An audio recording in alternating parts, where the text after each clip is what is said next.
Welcome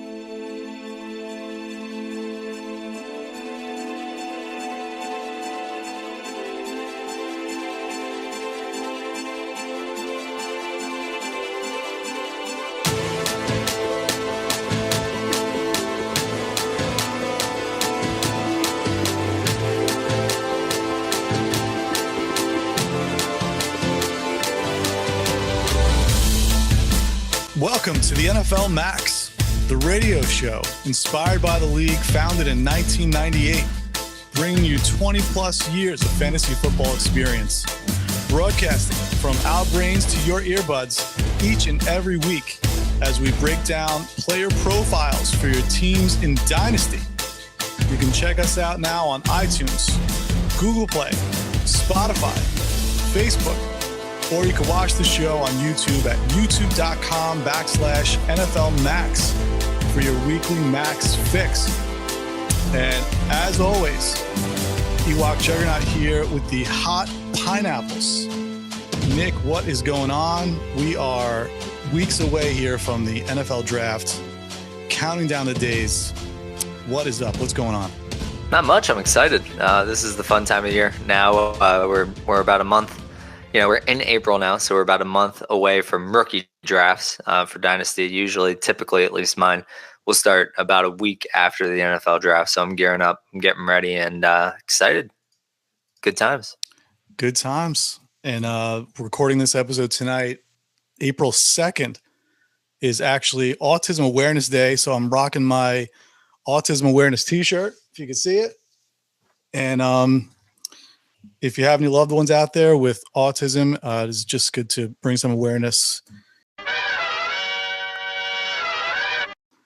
So today's episode, we're going to touch on some wide receiver rookies for the 2019 class. Last week, we covered the running backs. Before we do that, we'll cover some news.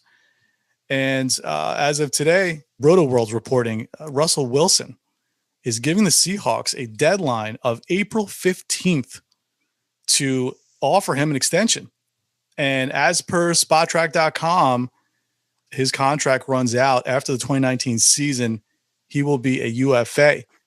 And, of course, assuming, they're going to franchise tag him if they don't give him an extension. But interesting news here that they haven't even begun negotiations here for a contract extension. Yeah, I just think they dropped the ball. He should have been locked up a long time ago. And sure enough, his contract, I'm looking at over the cap now. His contract is set to expire. And they just straight up dropped the ball on that one. I don't know what they're doing. He should have been locked up a long time ago. And you just don't play games when you have a franchise quarterback like that with a history of winning like Russ does. He carries that team. And that's just, they dropped the ball. There's no other way to put it. And I don't blame him for putting a deadline on him. It's earlier than your typical deadline, but you know what? If I'm him, I can move out of the pocket. I can protect myself. He doesn't take a beating like some of these other quarterbacks. He's not Cam Newton, where he puts all that stress on his body. He doesn't take those big hits. So if he wants to, let it play out and put a deadline and nothing gets done, and, he wants to play on the franchise tag, he could easily do, 2 years like Kirk Cousins did and make a ton of guaranteed money and then move on and get a nice contract, either from Seattle or from someone else, because someone else is going to pay him. The man is going to be the highest paid quarterback in the history of the NFL at some point in his career, and then be passed by a week later. But he will get that contract, and it's worthy. He's such a good player. I'm such a fan of Russell Wilson's, both on and off the field. I just think he's generally a good guy. I root for him. I really do. And, he's, again, like I was saying last week with Juju, he's everything that's good about football. So, yeah, he's my favorite quarterback in the NFL right now. And of course he has an incredible first name, but you've got to think here. Definitely. Like you said, Seattle dropped the ball. Come on. Not only he's the face of the franchise, and, he's not even close to being compared to Kirk Cousins, and, they tagged him twice, but I don't know. We'll see how this plays out. It should be interesting as it goes on. Other notes here, Jordan Howard to Philly for a 6th round pick, and that could turn into a 5th round pick, but a 2020 6th-round pick was traded for Jordan Howard, and one of our favorite whipping boys on the show at the running back position. My initial thoughts here, because I have Josh Adams in a couple leagues, was that it's going to hurt Josh Adams or Corey Clement, but I'm not scared of Jordan Howard, and if they don't address the running back spot early in day 1 or day 2 of the draft, Josh Adams owners should have nothing really to worry about, because Jordan Howard is what he is. He's a plotter, but NFL teams love those style of running backs. So I don't know. What were your initial thoughts when this trade went down? My initial thought was kudos to Chicago. I mean, they spent about a 6th round. I can't remember exactly where he was drafted, but I think it was in the 6th round. They spent 6th round capital on Jordan Howard. They rode him into the ground during the John Fox era, right? He fit their scheme. He fit what they wanted to do. They rode him. They got some success out of him with the scheme. And then they ship him off for exactly what they paid. I mean, that's what it's all about, right? Like, if you can do that in Dynasty, where you draft a guy in a second, you get some usage out of him as either a depth piece or a starter for a short period of time, and then you can trade him for a second. That's like, that's how you churn your roster. And kudos to the Bears. They did it, and they got the 6th back. That was my initial reaction, was good for the Bears. It was a 5th, but it was close enough. 5th. Okay. I mean, but they get about what they paid for him, a late day 3 pick, and, it is what it is. That's great for the Bears. And, I don't like Jordan Howard. I want to put that out there right now. I don't think that's any secret. I don't like Jordan Howard. I don't think he's very good. I think he's just a guy. I think he does what a lot of backs in the NFL do. I think there's guys who can do it better than him. I think Chris Warren's better than him. I think Ryan Nall is better than him. I think Latavius Murray is better than him. Heck, I'll even go and say Alfred Blue is better than him. Oof. I think there's guys who are better than him. But with that being said, I don't think it's a bad trade for the Eagles, giving up a 6th. Why not? The guy did lead the league in rushing one year, and I mean, he was fine. And I think the Eagles have been looking for that guy who can, just run between the tackles and get what's given. And that's all he's going to do, is get what's given. He's not going to be a big play creator. He's not going to, do anything special. He'll get some yards after contact, which, for his size, he better do. And for his speed, he better do, because if he doesn't, he's going to be out of the NFL real quick. And he's able to do that, and he gives you that, and he gives you what's given. And, that's what I think the Eagles have been looking for. I don't agree with you that it's good for Josh Adams. I think at this point, he'll easily overtake Josh Adams on that depth chart. I like Josh Adams. I called for him last year to take that role, and he did end up taking that role. But I just don't see that as anything, with any substance or longevity. I think at this point, Josh Adams on the Eagles depth chart is now a snap away as that inside guy and that grinder. I think Jordan Howard takes that role, and I don't think he does anything spectacular with it as compared to what Josh Adams did, but I don't think Josh Adams did anything particularly great with it either. He didn't. I was hoping he would have shown better in the passing game. That would have, helped him out now with Jordan Howard, being the lead guy there. But I don't know.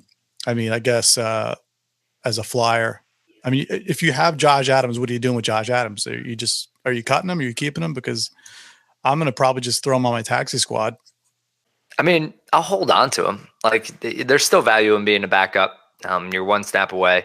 The Eagles are such a hot mess, though. I mean, the way that they employ their running backs and deploy, that's awful vocabulary. But the way they deploy their backs, I think it's just a hot mess there. But I'm holding because I believe in the talent. I like Josh Adams. I don't think he's a world beater. I don't think he's going to be anything, that's going to win you a dynasty league. But I like the talent enough where he's at least a stash.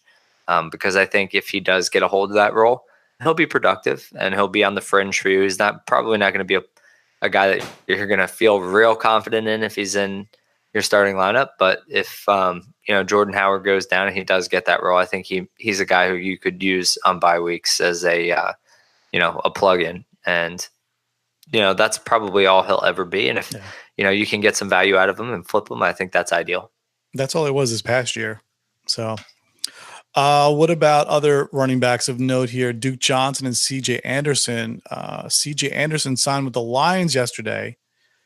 A little shocking. Thought he was going to go back to the Rams. Glad he didn't. Making Malcolm Brown the number 2 there in case Curly gets hurt again.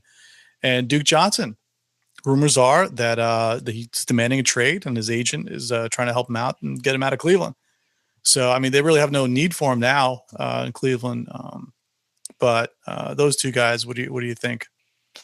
So CJ Anderson, I did not think he was going to go back to the Rams. As soon as the Rams matched that offer sheet for Malcolm Brown to keep him from going to Detroit, I knew they believed in his talent. And I believe that they believed in his talent all along, because if they didn't, they would have given John Kelly a legitimate shot, in season and at least give him some run. But Malcolm Brown was the one that got the run, in relief of Gurley. And then all of a sudden, Malcolm Brown could have had this huge opportunity and never gets it because he gets injured. And what do? They jump John Kelly and go get CJ Anderson, and he performed great. But I think that they've always believed in the talent of Malcolm Brown. So I never really worried about CJ Anderson going back to St. Louis. And I'm still not a big CJ Anderson fan, despite what he was able to do. I think that offense creates a lot of yards. I think that offense and the way that they spread it out with their wide receivers, even Josh Reynolds was, productive there from the wide receiver standpoint. And I just think the way that they spread it out, that produces yards for running backs. I mean, CJ Anderson has been in this league for quite a while now, and he was never, able to run the way that he did in Seattle. And he was 30 pounds lighter in the other places. So, yeah, he was out of shape doing this. So I'm not a huge CJ Anderson fan. I think he's going to go to Detroit, and he's going to be really super annoying because I think it's pretty well documented how much I love Kerryon Johnson. He was my number 4 in that class last year, on my overall board, and people thought I was crazy for having him that high. But I mean, you see it. You saw the flashes of Kerryon in Detroit. I think he's such a good back, and I just wish, Matt Patricia would just get out of his own way and hand him the ball, give him the rock, and let him do his thing. But I think he will. Here he comes. I hope so. I but think here this it will comes. be the year. But he's got to be healthy, though. Yeah, no, that's true. He's got to be healthy. But here goes Matt Patricia bringing in another 300-pound back, similar to LeGarrette Blount, and I think it's just going to be a thorn in the side. I'm hoping it's not. I'm hoping you're right. And obviously, I'm hoping for you as a Lions fan that you're right. I think Kerryon is by far the most talented back on that depth chart. It's not even close. Yeah, there's nobody on there. It's bad. But I mean, I get the signing as insurance if you're going to use him as insurance, but I have a funny feeling Matt Patricia is going to use him in a committee. Steal some touchdowns, maybe. We'll see. I mean, it was like every other carry, it felt like the LeGarrette Blount going for a yard. Yeah. It was brutal. I mean, it was so bad to watch last year. I don't know. I mean, it had to be his allegiance to him from New England. I mean, we'll see. If CJ Anderson comes in and does the same thing that Blount did with the same kind of role, that's just Matt Patricia. Yeah. That's just him not getting out of his own way. I could totally see that happening too. I'm not a fan of Matt Patricia, so maybe that'll get him fired. We'll get a new coach. Duke Johnson, I mean, in a PPR format, I mean, we all would love to see Duke Johnson on a new team or a team that would use him. I mean, he's so underutilized in Cleveland the past couple of years. We were blaming the coaching staff, and now that coaching staff is gone, and looks like Duke will probably be traded to what team, who knows, but you got to assume he's going to play that satellite role.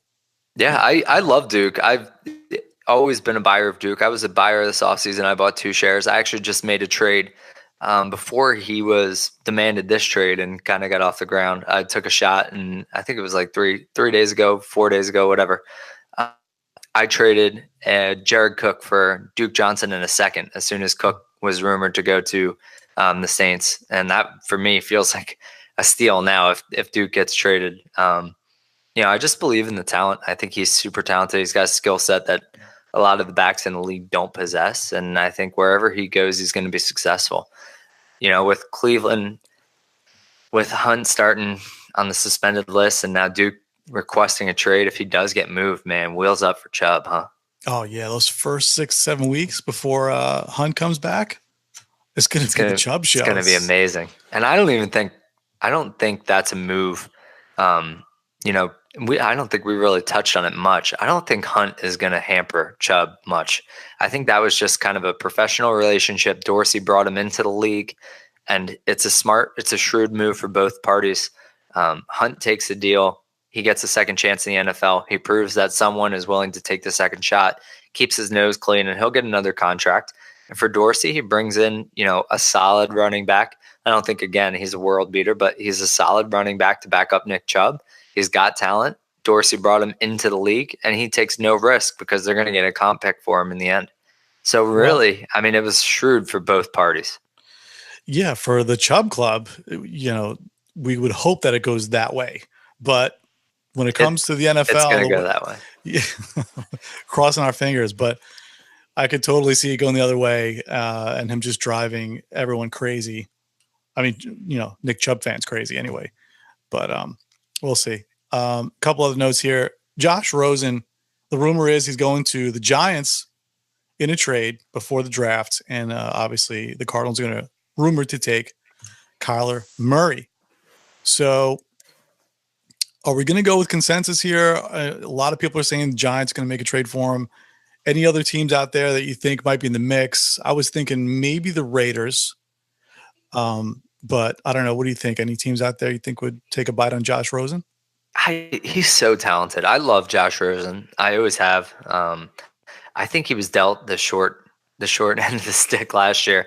That offensive line in Arizona was brutal. Nothing was happening there. And yet he quietly, did pretty well when he was up on his feet. I mean, he wasn't a bad quarterback. I don't get why the fans are writing him off so quickly. I don't get why people are just assuming he's a bust. He was a rookie quarterback in a bad situation. Mm-hmm. And I mean, time and time again, those guys can have their confidence shattered. But the thing that was, certain people loved about Josh Rosen coming out is that you couldn't break his confidence, right? Josh Rosen thinks he's the best, and that he's not wavering on that. And that's exactly what you need from a guy who was put in that kind of position. And, he had a good season, in context of what he was dealing with. I think he can be successful in the NFL. I would love to see him go to the Giants personally. I think the Giants are crazy for committing to Eli again. Yeah.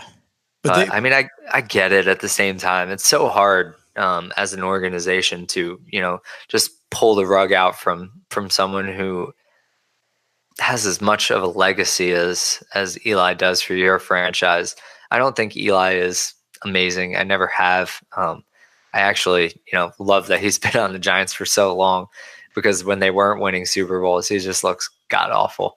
But I get it from a Giants standpoint. He won them a couple Super Bowls, and how do you just, take a guy like that away from the franchise and, almost like smear him? So.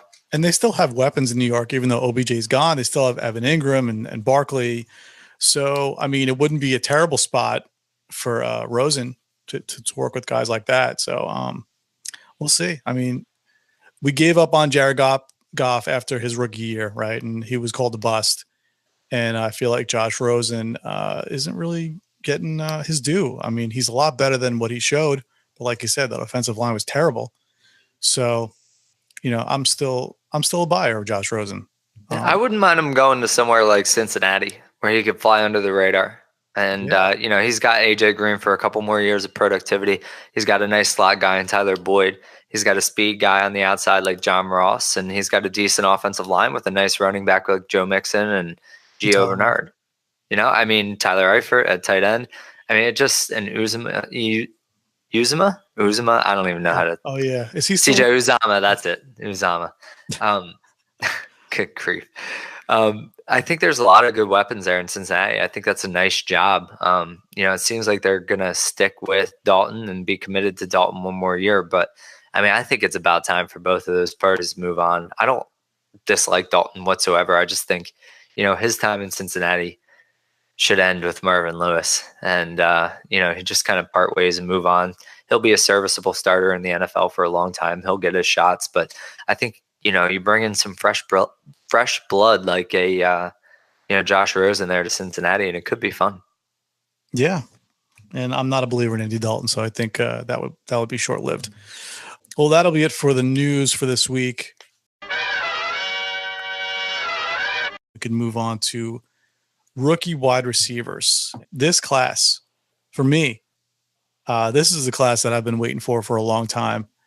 And it's just like, it's ridiculous when it comes to height, weight, and speed. And I feel like for a long time, for the past few years now, we've been getting a lot of speedy guys, but a lot of, 6 foot, sub 6 foot wide receivers. And this class is chock full of the big boys.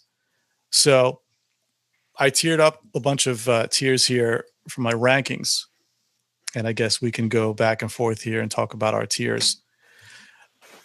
I don't have a tier 1 for wide receiver. Oh, really? Yeah, no tier 1 for me. You taking a page out of my playbook? So tier 1 for me, 4 guys who I absolutely love. I am having a hard time, ranking these 4 wide receivers, but it is AJ Brown, Hakeem Butler, N'Keal Harry, and DK Metcalf. And I just absolutely love Butler and Brown. And I know, the consensus right now is N'Keal Harry. And a lot of people are ranking him number 1 overall, 101 and number 1 wide receiver on multiple podcasts. But for me, AJ Brown, he's such a sound wide receiver, technically savvy, slippery, great receiver. He's got the speed. Like, for me, AJ Brown just has the total package. And I feel like, especially in the dynasty community, he's being overlooked. And I don't know why, because he has it all. Maybe because of he played with DK Metcalf at Ole Miss, but yeah, Brown, Butler, Harry, and Metcalf are in tier 1 from me. So we'll start with that. What about you? What was your tier 1? So my tier 1 is only 2 guys, and for me it's N'Keal Harry and AJ Brown. That's my tier 1. N'Keal Harry is my number 1 overall, but AJ Brown is a very close second. And again, you can rank all you want, but the important thing to pay attention to is the tiers, because those guys are so close for me that's why I tier them off. And there's a tier drop between them and the second tier. They really stand out to me in this class. And, you were saying this is the class that, you've been waiting for. I feel differently. I feel like it's very top heavy. I feel like there's the top 4 and then there's a huge drop off. So for me, tier 1, to make that distinction among these 4, because I really do like all 4 of these guys distinctly better than everyone below them. But for me, for these 2 guys, and the reason I tiered them off, I think they are a step above. I think they're ready to roll. I think N'Keal Harry is a very talented wide receiver, and I did not expect him to perform as well as he did at the combine. I actually was down on him coming into the process until he went to the combine and showed me and checked the boxes with the athleticism, because he has everything that you could possibly want from a production standpoint, and he does everything. He's technically sound on his routes. He uses his hands well. He's acrobatic. He can make contested catches. He can do everything. He can play a big slot. He can play a flanker. He can do it all, and he does it all very well. I think he needs some work on his route tree. There's some routes that he runs that he doesn't run as well as others. But man, you put him and you fade him against a little, inside slot corner from the big slot position, he is going to dominate all day long. I'm super excited about N'Keal Harry at the next level. I think he's going to translate really well to the NFL, and depending on his landing spot and the pedigree, for me, he's pretty much locked in that tier 1. I don't think there's any way he can fall out. And then AJ Brown, like you said, I mean, this guy is just a professional. He does everything, and he does everything well. He's a great route runner. He has the requisite requirements from an athletic standpoint, and I'm just drawn to 2-sport athletes. I think there's something that a two-sport athlete brings to the table that other guys don't. And I just think that, his abilities on the field are just, they're solid, and he's a high floor guy, but he also has a little bit more of a ceiling than you would anticipate. I think, he's that nice floor ceiling combination that you don't see that often. A lot of times, guys like Tyler Boyd, you talk about a high floor, but really, what's the ceiling? I mean, I think we saw everything that we're going to get out of Tyler Boyd this past year. Whereas AJ Brown, I think it's a nice floor ceiling combination. I think he can really, establish himself as one of the elite receivers in the game. Absolutely. And when we talked about him about a month ago, I believe you mentioned in comparison to Amari Cooper. And, I mean, Amari Cooper gets separation right off the line. And that's pretty much what A.J. Brown does. I mean, right off the line, separation. He's got the speed. He's got the vertical. I mean, he's got everything you need. And he never drops the ball. So A.J. Brown, if, you put a gun in my head and have to rank these guys, I'm probably going to go A.J. Brown 1 just because he's so safe. And then, like I said before with Butler, massive, massive upside. I mean, this guy could be like, Minitron at 6'5", 227 pounds. He runs a 4.48, but his height adjusted speed score is through the roof. It's top 5 percentile because he's so big. He didn't test in agility. Most of these guys did not test in agility except for DK Metcalf, which we'll talk about in a few seconds. But everything else, he's lighting up my Excel sheet here in green. So your tier 2. All right. So your tier 1 is AJ Brown and Harry. All right. So talk about your tier 2. Yeah. To no surprise, it's Hakeem Butler and DK Metcalf. And, I was on Hakeem Butler pretty early in the process when he was still, kind of coming onto the scene before people had really gotten eyes on his tape. He is a very talented player. If you let him inside, he will crush you on a slant route. If he gets inside of you, it's game over. Yeah. And he is, like you were saying, height adjusted speed. He is an athletic freak. He's the size and athletic combo that, people salivate over. With that being said, I'm a little concerned about his production profile early on in his career. When you go to Iowa State, you aren't, usually typically the highest regarded prospect or recruit coming out. So that worries me about his profile a little bit. He's a little bit on the older side at 22. I would like to see a 21-year-old out of him, out of a production profile like his, where he had that breakout in his final season. Really, I mean, that he just had a monster year last year, and I love him. And I knew who he was, before the process even begun, only because I played DFS in college, and he won me a ton of money this past year. Yeah, he won me a ton of money this last year, and the crazy part is when you watch a tape and you see how bad some of the throws were from Brock Purdy, and the way that he was able to adjust his body, or his catch radius is very big, and he does a great job of adjusting to the ball, and he uses that athleticism and that big frame, and he wins. He just wins a lot. And there's concerns about his hands. People say he drops the easy passes, but you take the good with the bad, I guess. And there's a lot of good and a lot of upside to Hakeem Butler. He's absolutely savage. 22 yards per reception for his collegiate career. Scores a 43.5 dominator. His final year, he caught 60 receptions, 1,318 yards, and 9 touchdowns, and averaged 22 yards per reception that year. And we talked about the high adjusted speed score, and you watch the film, and people try to tackle him and bring him down, and they can't. He's just stiff arming guys and pushing people down and running amok, and it's just incredible. He's probably my favorite wide receiver in this class. I'm going to opt to go with AJ Brown just because he's safer, but the upside is massive with Hakeem Butler. And then let's talk about DK Metcalf real quick for a second, because he was all the craze this past few months here. And listen, he's an absolute freak, right? If there ever was such a thing as a manufactured combine or manufactured combine results, this would be the guy that would do it. And the 1.6% body fat, that's a major red flag. He's got a ton of injuries in his college career, and including a major neck injury, which people are just kind of pushing to the side. That's serious business. Yeah. It is serious business. And I feel like the 1.6% body fat alone is so manufactured. Nobody can live life like that. You need at least 3% body fat to begin with to survive. And this guy's coming out there with 1.6% body fat. Yeah, So, he's going to get hammered every week in the NFL. I mean, these guys are faster and they hit harder. So he's got to put on, he's going to have to. I mean, and you'll see once he gets in the hands of some like training staff, they're going to tell him the same thing, you know, that you've got to bulk up a little bit and you've got to get to that 3% mark because it's just not sustainable. It's not. Let's talk about his agility, because obviously we all know he failed the agility scores.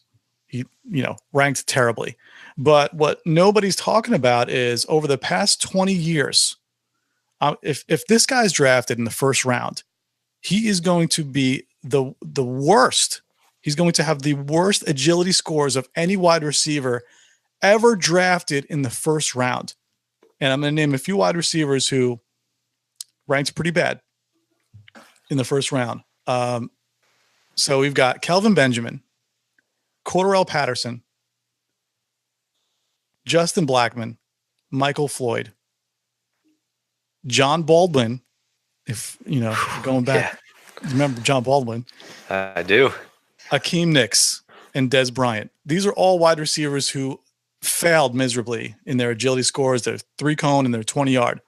But DK Metcalf will surpass them all and be the worst score in agility for 3-cone, 20-yard, and agility. So, and that's if he gets drafted in the first round, which we all know he is going to be drafted in the first round. So I just wanted to bring that up because it's pretty epic. It's pretty bad that he's in a category of those players. But nonetheless, the thing that he does the best, he does incredibly, and that's run in a straight line with 4.3 speed, and he can jump with the best of them and get the ball. But let's not forget the LSU game where he faced Greedy Williams and had 3 receptions for 37 yards. And what happened? He got hurt and left the game. So like that's DK Metcalf in a nutshell, and the ultimate boom bust. Yeah, I'd agree with that. Ultimate boom bust for sure. If you look at what he did at Ole Miss, he played specifically one position. That's it. He played that left wide receiver role, and that's all he did. And I think that's why his agility results were as low as they were. I don't think he was comfortable with the movements. He's one trick pony. Like he played one position and he did one thing, and he does it very well. I'm not knocking him. He's in my tier 2. He's up there in my top 4. He's one of the guys that I would target and, ultimately pull the trigger on. I believe in him. But he is the ultimate boom or bust prospect. And you have to decide if you're willing to, because I don't know. Maybe you can sit there at, get him at 5 or 6, which is a zone that I'm more comfortable in. But I don't know what's going to happen with Joshua Jacobs, and I don't know. I mean, if I could get him at 6, that would be ideal. 6 or 7, I would be really comfortable at that point with his athletic ability and his testing and his speed and what he can bring to the table with his size speed combo. I would feel really comfortable getting him 6, 7. If I've got to pay 3, 4, 5 to get him, I'm getting on the skeptical side. That's where he's going to go. He's going to go top 4. I mean, when the combine first came out, everyone was talking 101. Yep. I still think Josh Jacobs is going to be the 101 because we haven't even talked about landing spot for any of these wide receivers. God forbid, the dynasty community's darling, N'Keal Harry goes to Baltimore. What's going to happen then? We're talking 101 for N'Keal Harry. What if he goes to the Ravens? I mean, nobody's going to want him at 101 if he goes to the Ravens. So I do think Josh Jacobs will be the 101 consensus after the draft. But then you're going to look at these 4 wide receivers, and that's probably, how it's going to turn out. But I don't know. I will say, shout out to the dynasty community as a whole for not just jumping all over DK Metcalf. I mean, the day that he ran that 40, and you're seeing the results come out, and you're seeing the results come out, and you're seeing the results come out, test by test, people were getting excited, right? Like, oh, Metcalf is a freak. Metcalf is this. Metcalf is that. But they didn't disregard the 3-cone drill, and we disregard the production profile, and we didn't disregard, the limited route tree or the limited, skill set that he possesses within what he did at Ole Miss. And he's not the 1-1 like you would typically see in the past. Like, I think there's just, and that's a good sign for the dynasty community. That means there's more minds out there. There's people who are taking a deeper look at some of this stuff. You're not just looking at, a number, the raw numbers, and just jumping on it. Like, I think that we would have, if these results or these numbers came out a couple years ago, I think he would be the surefire, 101. We would have just been salivating over him, and it would have not even been a question. If you didn't take Metcalf at 101, you're an idiot. But nowadays, there's so much discussion, and there's so much, digging into the film, and people are, take a hard stance on the metric side, or people take a hard stance on this side or that side. And there's so much dialogue that goes on that I think there's really good stuff coming out. And a lot of times the dynasty community gets faulted for being an echo chamber. Once someone says something, everyone else says it over and over and over again. But that's not the case. And that hasn't been the case with DK Metcalf. And it's really good to see, because he is a boom or bust prospect, whether people want to say it or not, regardless of what his athletic abilities are. I mean, he's a freak. There's no doubt about it. But I think it's a step in the right direction that, and some people may still feel he's the 101. That's fine. That's not what I'm saying, is that you can't have Metcalf at 101. You can, but it's not consensus. And I think that's a big step in the right direction. Yeah. And landing spot is going to play a major role in how all these wide receivers get ranked here, because let's say Metcalf goes to a great situation, and like I said before, Harry or Brown goes to a terrible situation. I mean, now you're kind of forced to move them up, So we'll see. We're 4 weeks away, but so tier 2. So my tier 2, I've got a bunch of guys here who I can't decide on. They're all in the same tier for me. Andy Isabella, Parris Campbell, Miles Boykin, Deebo Samuel, and Terry McLaurin from Ohio State. So, I can't decide between these 4 guys here, 5 guys rather. And I love them all. Parris Campbell at Ohio State and Miles Boykin are 2 guys that score very high here in my sheet. And then you've got Andy Isabella, who's an absolute freak. So I like to, before we go into these wide receivers, I just like to hear who is your tier 3? My tier 3 is Deebo Samuel, Andy Isabella, Parris Campbell, and Kelvin Harmon. Okay, I was waiting for the Harmon. Okay. Let's talk about Harmon for a second, because he was a massive disappointment for me. And I'm just looking at his numbers right now. So he's 6'2", 221, 9.5-inch hands, and 32.5 arms. So radius is somewhat below average.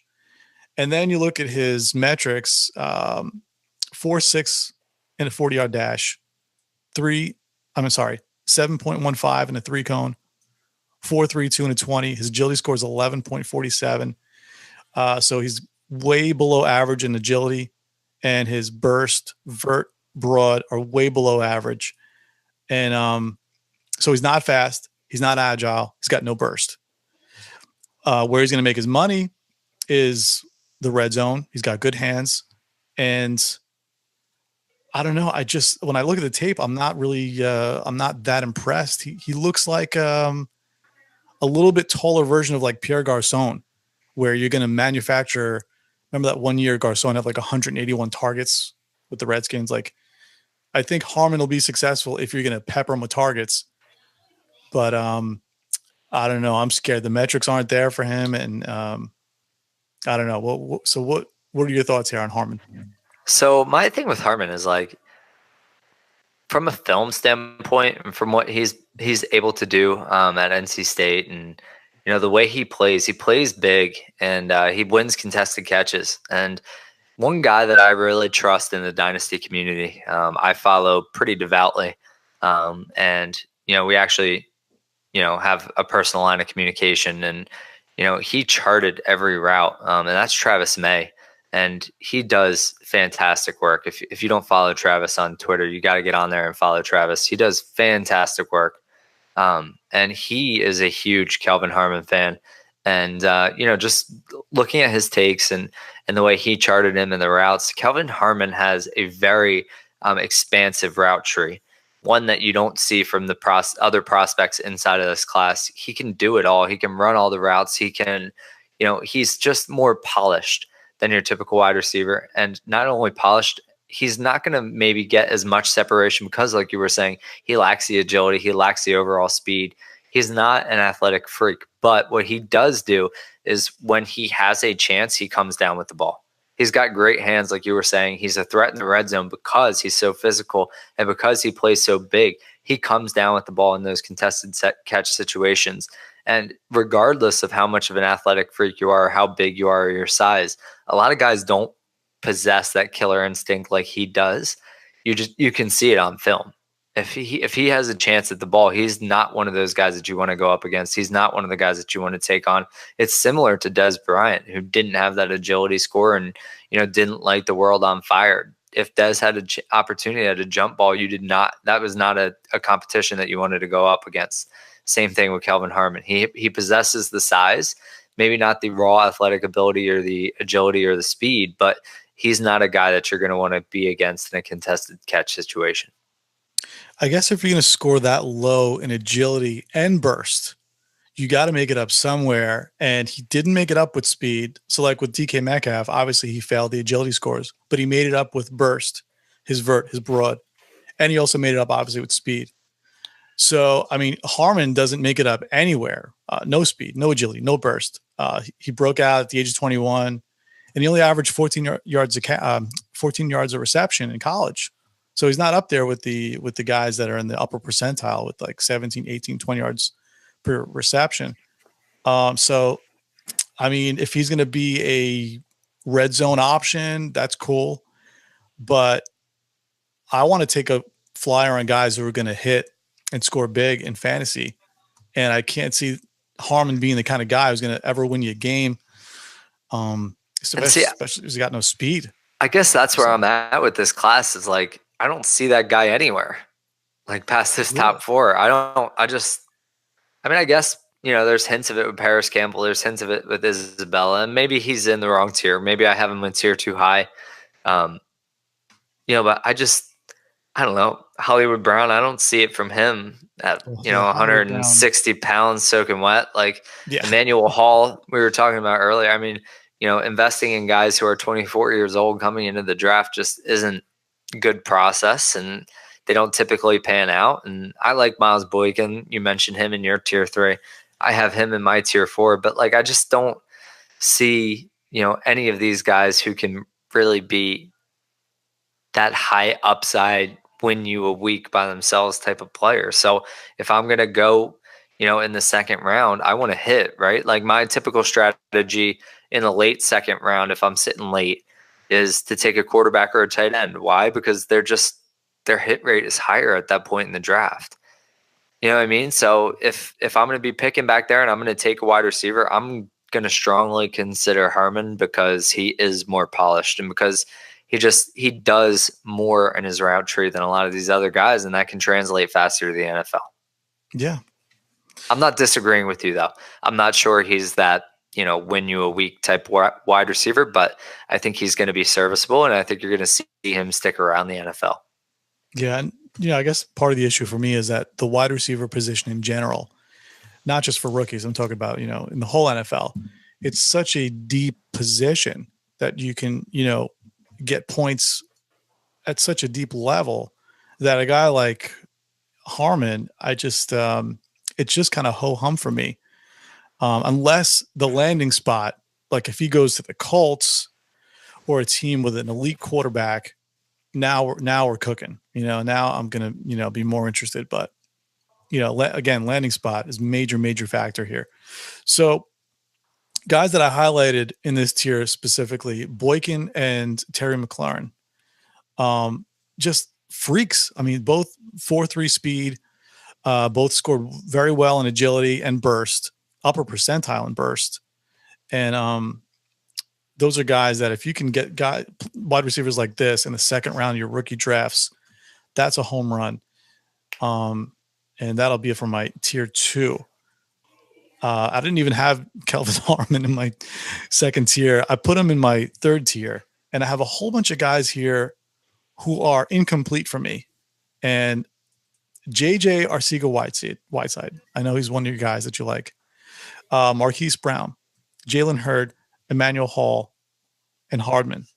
These are guys who I don't know what to do with them because, I mean, for one, Marquise Brown, like you said, 160 pounds soaking wet, didn't perform at the combine. We've got no numbers to look at him here. We don't even know if the Linsfranc injury is going to linger.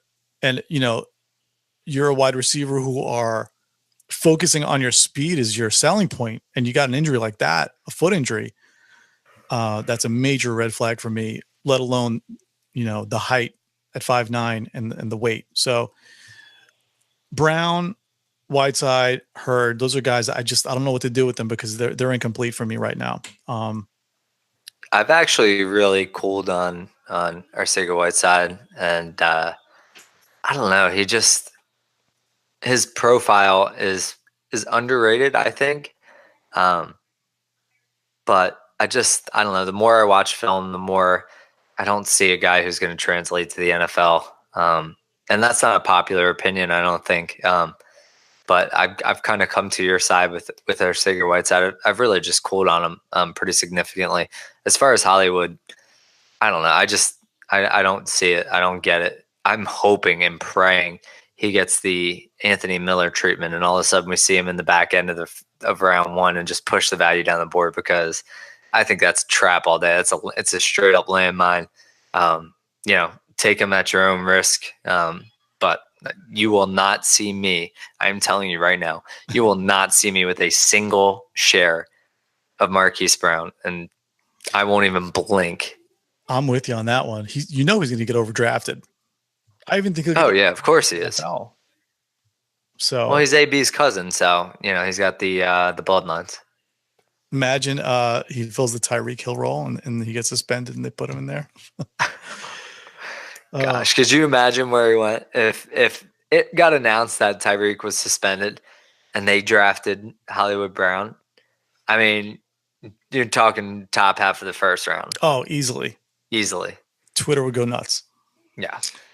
So any like late round sleepers that you fell in love with here? Oh yeah, one guy I love is Sills, David Sills. You know, I just watched a lot of West Virginia football. I was mentioning it earlier, playing DFS in college. That's a great way to just get plugged into what's going on, and to got my eyes on Will Grier a lot, and you know, Jennings over there in West Virginia. But one guy who always popped up on the screen was Sills, and a lot of that was Grier. You know, putting the ball where he had to, and you know, Sills' production profile is very, very nice. Just a guy I really like. I'm rooting for. You know, I'm not sure anything's going to really come of it, but if I have a 4th round pick and he's sitting there, and you know, I'll take him. Why not? I'll take a flyer. I just really like the guy. I think he's, you know, a great player. Emmanuel Hall, a little bit on the older side, but you know, a very nice player as well. I don't know. I don't love the back end of this class. I really don't. I think it's so top heavy with those top 4 guys, and you know, I think you can make a case for any of these guys mishmashed in the middle. I don't think anyone really stands out. Yeah, we'll see where they get drafted. A couple names I'll throw out there: Jazz Ferguson, Gary Jennings, Darius Slayton. These are guys scored relatively well in my metrics here. So, but again, you know, draft position, team plays a major role. So that was it as far as the rookie wide receivers go. We're 4 weeks away here, so we'll see what happens with the draft. Any other players you wanted to talk about? I think we just need to touch on Parris Campbell a little bit more real quick before we go. Yeah. I mean, this guy, you know, he deserves a conversation all himself. You watch him play. I mean, he is a yak monster.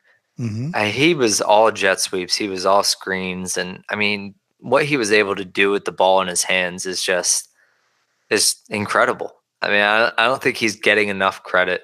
And not that he's not getting enough credit. I shouldn't put it that way, because he's shooting up people's boards. People are starting to talk about him in the first round, in the back half of the first round of rookie drafts. And, it's going to be really interesting to see what the NFL thinks of him.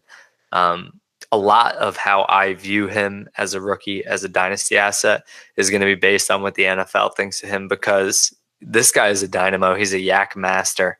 So I'm excited to watch him and see how his game translates to the NFL. Yeah. He scored the upper percentile here in multiple categories. Looks like a running back out there in space.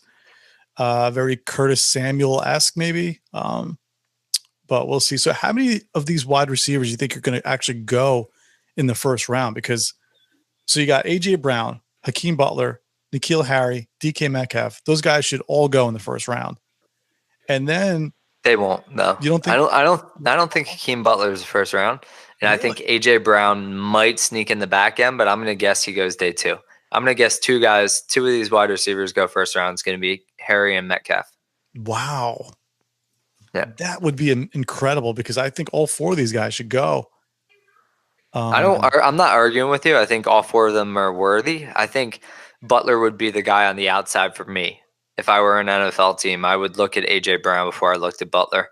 I think A.J. Brown deserves to be in there. He's a great player, obviously. I'm a huge fan, and I do ultimately think he'll sneak into the late first round, but I think there's a possibility he doesn't and goes early day 2. And there's only 2, Harry and Metcalf. But I think you're going to see A.J. Brown come off the board late first round, and I don't think Butler's going to get in the first. Man, what do I know? I'm not plugged into anything, so I could be completely wrong, and I have a lot of bad takes on here too. So, well, so did I, but I edited mine out. So, I'm just kidding. We didn't talk about Riley Ridley, whose brother is Calvin Ridley, or is it his cousin? Yeah, he was in my tier 1. How did I not mention Riley Ridley? Wait, you had Riley Ridley in your first round? First tier? I'm kidding. He's not even on my board. No, I want no part of Riley Ridley. I want no part of any Ridley, I guess. Yeah. This is the ultimate lesson here. Yeah, I agree. And he was getting drummed up by some podcasts out there. I have zero interest in Ridley. And, I could put him in there with Harmon for me. But, I'm sure they'll kill me for saying that. So that's all we got for the rookie wide receivers for this week. Did want to touch on a little debate we had last week, Matt Breida versus Tevin Coleman. And I'll pull up the DLF trade finder here and just throw a couple at you just to, measure the value here, consensus value on both of these running backs.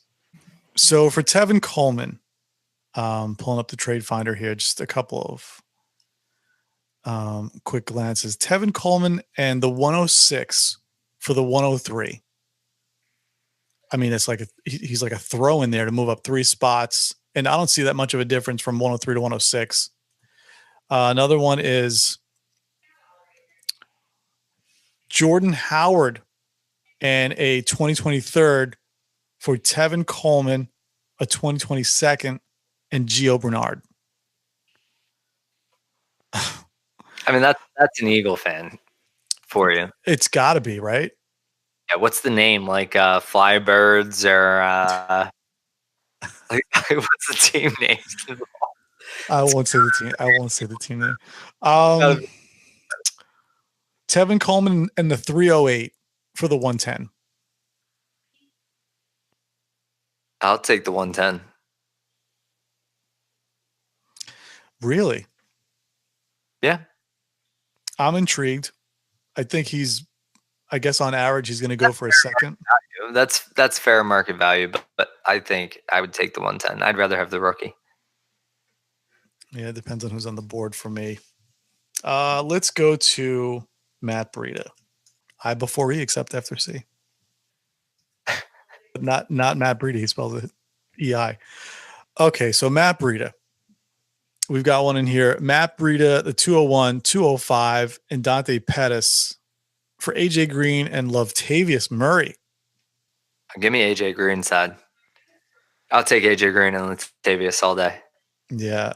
I like Breida, but I mean, it's 2 seconds. It's a guy who's not guaranteed a starting role. Yeah. And Dante Pettis. I mean, that's got to be a Niner fan. I mean, all these trades are just going to Homer fans here. What about Matt Breida? Okay, here we go. 2020. Matt Breida for a 2024th and a 6th? Yeah, I mean, that's what I'm saying. That's nothing. That's pennies. Like, give me Breida all day long. I'll take him for that price. Oh, here's 2 pineapples in this one. How about this one? Matt Breida and Carlos Hyde for Will Fuller. Oh, I'll take Fuller. Yeah, me too. I'll take Fuller easily. So, I mean, I guess the point of this was that both of these guys are, I assume, being underrated here in the community. I'm buying Tevin Coleman for a 2nd-round pick. I'm buying Tevin Coleman for a late 1st.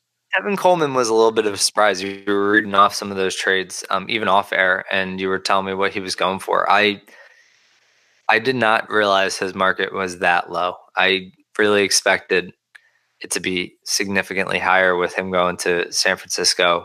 And if that's going to be the price of Tevin Coleman, I would be looking into buying as well, which I've never been a Tevin Coleman fan. I've never really, gone out and actively shop for him, but I'm going to do so this week. So you wouldn't buy him for the 110, right? No. 111, 112. No, I don't think I would pay a first for him. No. Nope. But 2nd rounder, sure. We're getting there. I'm just trying to see where the tier breaks for me too, because as far as running backs go, like I said last week, there's only 5 guys that I want: Josh Jacobs, Darrell Henderson, Miles Sanders, Rodney Anderson, Bryce Love, and Damian Harris. So that's 5. Then you got the wide receivers: Brown, Butler, Harry, Metcalf. That's 4. That's 9. Plus you throw in the 2 tight ends. That's 11. That's the thing, is the underrated portion of this is the tight ends. And we'll talk on them. We'll touch on them next week. But, I mean, Fant and Hawkinson, both of those dudes can play. I mean, they're underrated, and they're both going to be 1st-round draft picks. And when you get a tight end with 1st-round pedigree, I mean, your ears got to perk up with the state of the position. So both of those guys are firmly in the discussion for me. For 1st-round picks, yeah. Fant's in my top 5 overall. So yeah, I got no complaint about that.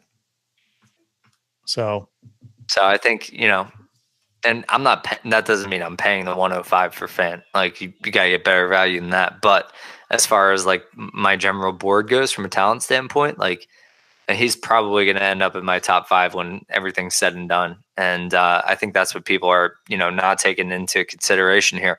Would I rather have Fant or Tevin Coleman? I'd rather have Fant. Yeah.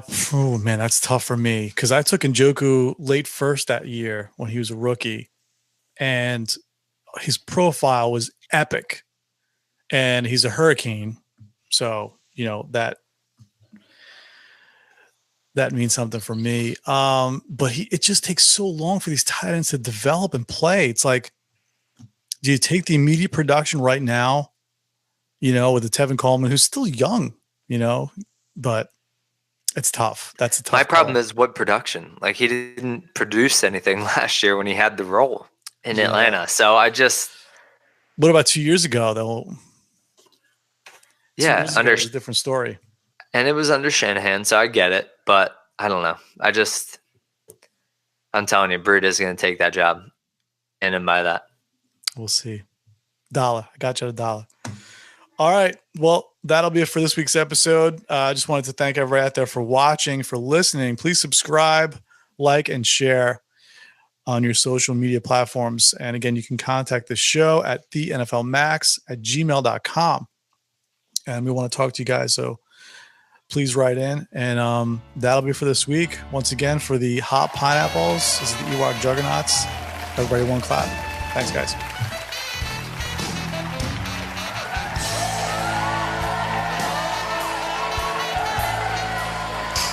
I'm really just waiting for the draft. Honestly, I know. because it's a speculation radio. Nobody freaking knows where they're going. Exactly.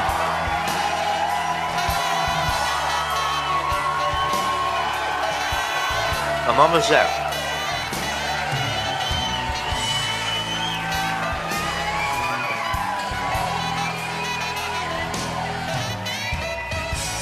Become a DLF Premium member. I fucking am. Show me what I want to see. Jeez.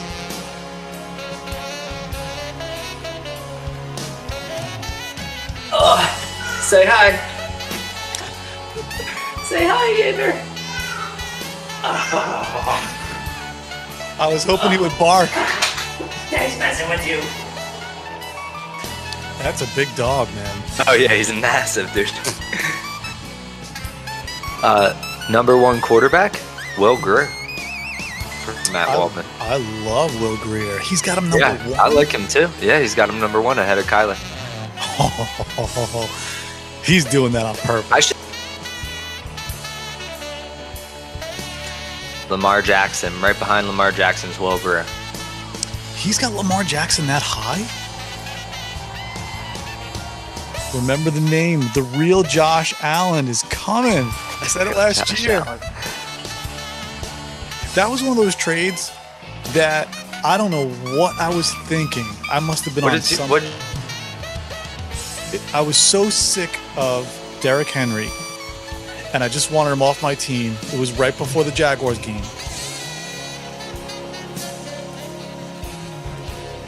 I'm still done with Henry, honestly. I'm not. I'm back on the train. Back on the train? Enjoy that run. Yeah, back on the train. I don't want to go back on there. Wow, I'm surprised. Why? Because this is the wide receiver class that I've been waiting for a long time because of the height, the weight, and the speed. Like, all these guys are over 6 foot, 6'1". A lot of them are 6'3", 6'4", 6'5". They're all running about above average in the speed tests, and they're all plus 200. You're talking 220 plus. Yeah, no, they got good size speed combo, but I don't think that's the only thing that makes wide receiver. Well, yeah. Well, a lot of the top tier ones have a very prolific dominator rating as far as like collegiate performances. No, I think it's great up top. It's top heavy for sure. Yeah. See you guys. Wow, I gotta look good then. One clap, one clap, one clap. Remember the name. The real Josh Allen is coming. I said it last year. Yeah, I mean, I don't disagree. The real Josh Allen. Please stand up. Please stand up.